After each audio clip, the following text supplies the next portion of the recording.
வாழ்க வையகம், வாழ்க வையகம், வாழ்க வளமுடன். குரு வாழ்க, குருவை துணை.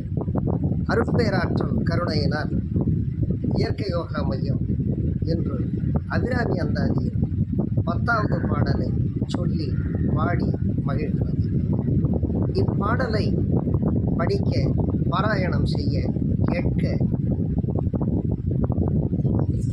மோட்ச சாதனம் பெறலாம் என்பது பாடல்.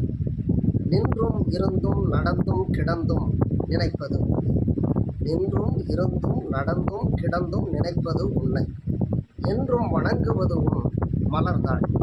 எழு தாமரையின் ஒன்றும் அரும் பொருளே, அருளே உமையே, இமயத்து அன்றும் பிறந்தவளே, அழியாமுக்தி ஆனந்தமே. நின்றும் இருந்தும் நடந்தும் கிடந்தும் நினைப்பது உன்னை, என்றும் வணங்குவது உன் மலர்த்தாள்.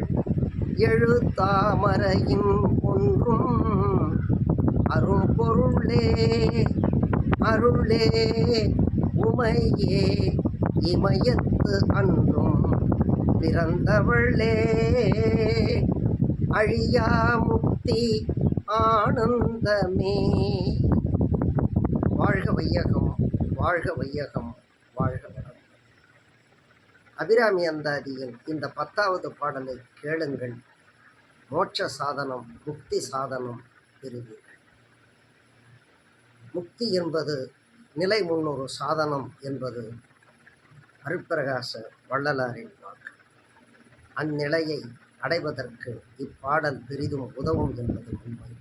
கேளுங்கள், படியுங்கள், பாராயணம் செய்யுங்கள். வாழ்க வையகம், வாழ்க வையகம், வாழ்க வளம்.